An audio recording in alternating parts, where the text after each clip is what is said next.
بھائی موجود ہیں، لنگایت بھائی موجود ہیں، ان کے جھنڈے جو وہ پھیلا رہے ہیں اس سے بھی اندازہ ہو رہا ہے. اور ویسے بھی مجھے فیڈ بیک ملا کہ بڑی سنکھیا میں یہاں یہ سب سماج کے لوگ آئے ہیں. میں آپ کو سنانا چاہتا ہوں، قرآن صرف ایسی کتاب نہیں ہے جو زندگی سے کٹی ہوئی ہو. قرآن قیامت تک آنے والے حالات کے لیے گائیڈ بک ہے. مسلمانوں نے بھی قرآن مجید کو سمجھ کر پڑھنا چھوڑ دیا، مسلمانوں نے بھی قرآن کے اکثر حصے پر عمل کرنا چھوڑ دیا، ورنہ یہ دن نہ دیکھنا پڑتا.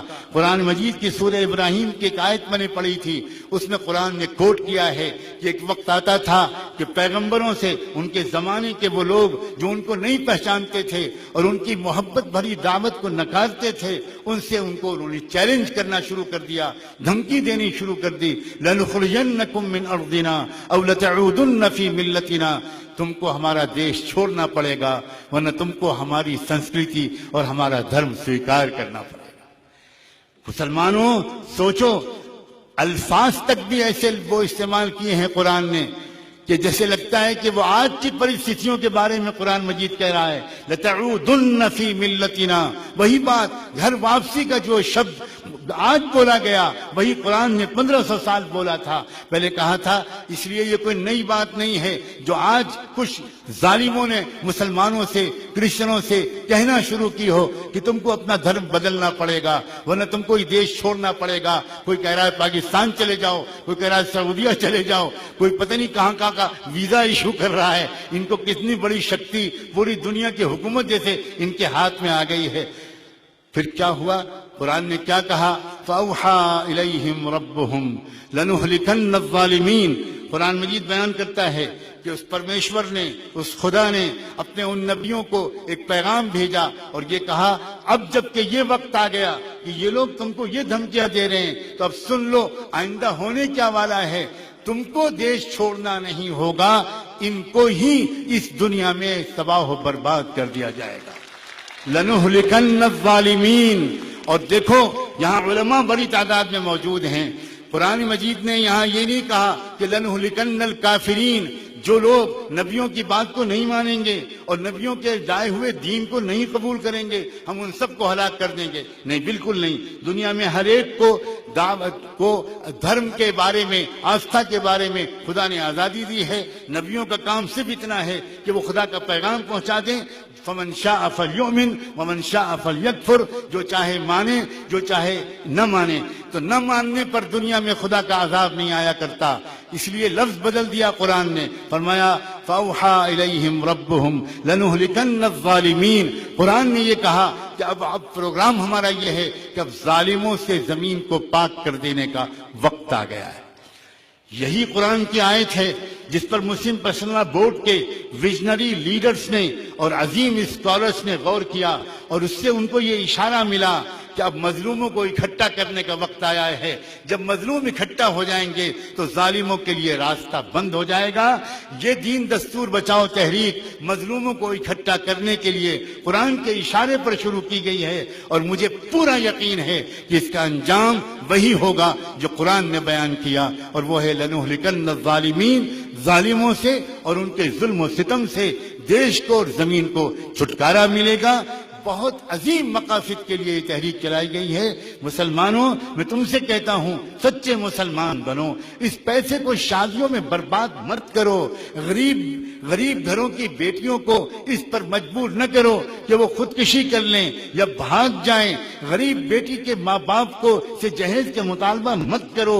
حرام ہے شریعت اسلامی میں جہیز، حرام ہے، حرام. اور اے نوجوانوں، میں تم سے یہ کہتا ہوں کہ اپنے ماں باپ سے کہہ دینا کہ آپ ہرگز جس گھر میں میرا رشتہ بھیجیں خدا کے لیے صاف کہہ دیجئے گا کہ ہمیں لڑکی چاہیے، لڑکی کے ساتھ کچھ نہیں چاہیے. میں اتنا غریب اور فقیر نہیں ہوں کہ میرے گھر میں تو برتن نہیں ہے، تمہارے یہاں سے ڈنر سیٹ آئے گا تو میں پلیٹ میں کھانا کھا پاؤں گا. ہمارے گھر میں تو کیلے کے چھلکے میں کھانا کھایا جاتا ہے.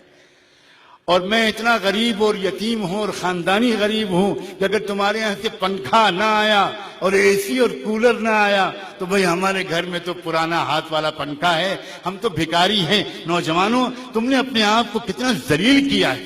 تم کیوں یہ نہیں کہتے کہ میرے دست و بازو ہیں، میں کماؤں گا اور کما کر اپنے گھر میں اپنی شریک حیات، اپنی لائف پارٹنر کو آرام پہنچاؤں گا، مجھے تم سے کچھ نہیں چاہیے، تم صرف اتنا احسان کر رہے ہو کہ نازوں پالی بیٹی کو ہمارے حوالے کر رہے ہو، یہی احسان بہت ہے۔ مسلمانوں، پورے دین پر آؤ، قرآن کو سمجھو، علماء کے قریب آؤ، اور مسلم پرسنل لا بورڈ کو اپنا ایک ایسا قائد تسلیم کرو جو کھلے دل کے لوگ ہیں، یہ چھوٹی بدھی کے لوگ نہیں ہیں،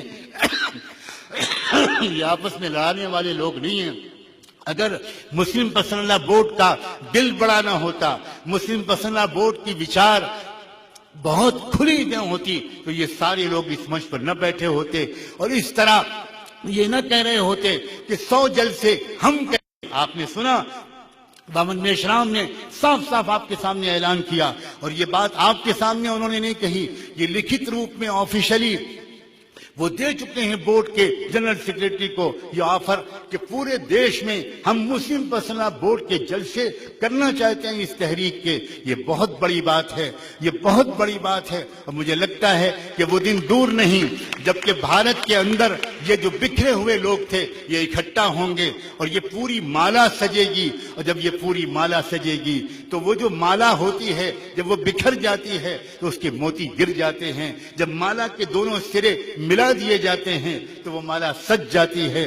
مجھے لگتا ہے کہ جو مالا تھی بکھر گئی تھی، پہلا انسان اس زمین پر آدم علیہ السلام جو اترے تھے، بھارت پہ اترے تھے، یہ جو پہلی مالا ملی تھی، پہلا سرا تھا، اور انتم سرا قرآن، یہ جب ملے گا اور اس کے ساتھ یہ سارے لوگ ملیں گے تو اس وقت بھارت ایک ایسا تیرتھستان بنے گا کہ پوری دنیا کے لوگ امن و شانتی کی تلاش میں پد یاترا کر کے یہاں پر آئیں گے۔ میں بہت دور تک کے نتیجے دیکھ رہا ہوں اس آل انڈیا مسلم پرسنل لا بورڈ کی تحریک کے۔